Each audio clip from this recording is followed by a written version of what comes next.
Ever feel like you're constantly bombarded with negativity? Yeah. Like it's just everywhere you Yeah, turn. especially lately, it's like overwhelming, right? Totally. And I think we all know like the basics of staying positive, right? Like think happy Right. thoughts. Think positive, be positive. But it's like obviously so much more complex than that. So Yeah. we're doing a deep dive today into keeping negative voices out. And Yeah.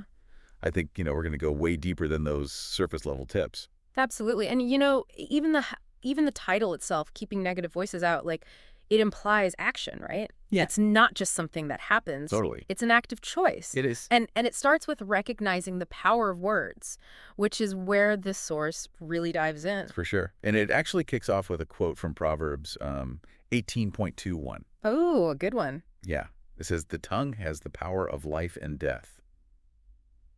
And I thought, okay, that's powerful. But it's like so often we hear that and think of like what we say to others. Right, right. It's easy to focus on spoken words and like being kind and encouraging to others, which is important, of course. Right. Absolutely. But we often forget to apply that same principle to ourselves, right? Totally. Like what we're feeding our own minds. Yeah. It's like the self-talk. Exactly. Yeah. Because those words, those internal narrative, they have just as much power, if not more. Totally. Okay. We really do.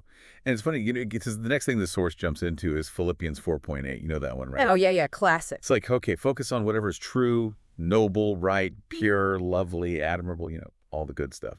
But when I was reading that, I was like, why these qualities specifically?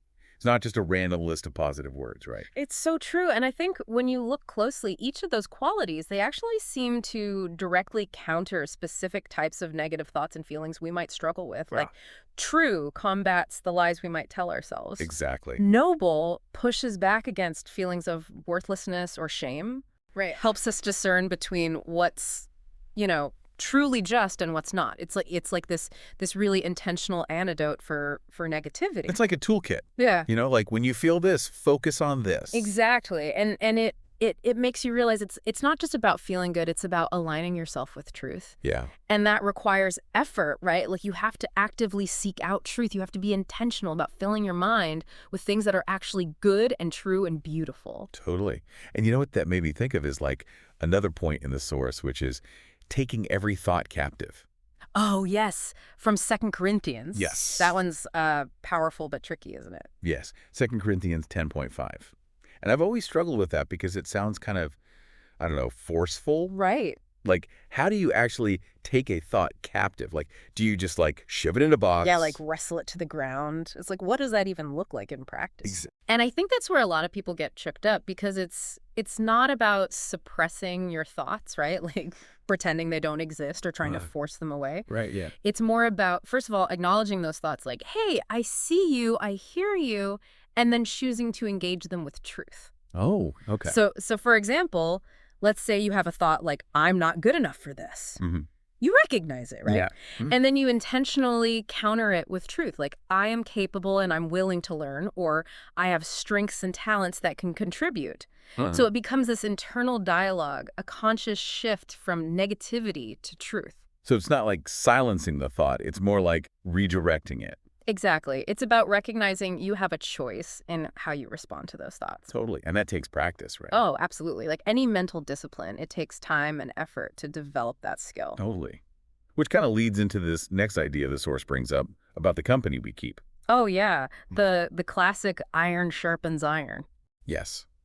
Proverbs 27.17. I think a lot of people hear that and they think of, finding friends that are positive and supportive, which is definitely part of it. For sure. For sure. But I think sometimes it's like, we can't always choose who we're around, right?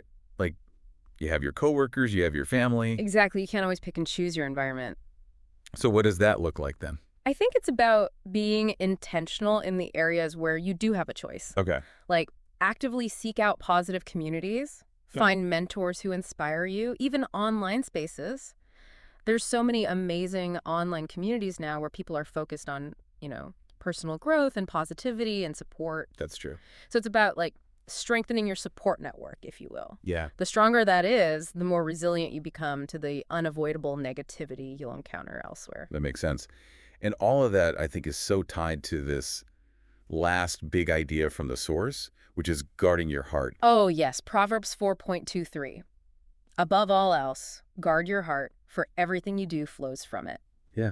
And I was thinking, like, how does that apply to keeping out these negative voices? Well, I think in this context, the heart is kind of seen as the source of like our emotions, motivations, desires, everything. Okay. And so if negativity is taking root in your heart, if that's what you're constantly feeding it, it's inevitably going to manifest in how you act and how you perceive the world. Yeah. But if you cultivate peace and joy in your heart, if you're intentionally guarding it against negativity, then that's what you're going to project outwards. Oh, wow. And you'll start attracting more of the same, That's it's powerful. like this beautiful cycle. Yeah. But it's like, okay, guarding your heart sounds great, but how do you actually do that? It's a great question. And it's not easy, right? Because it's such an internal thing. Exactly. But I think it's about consistently applying all the principles we've talked about. It's about filtering the input you're allowing into your mind, challenging those negative thoughts, choosing uplifting company.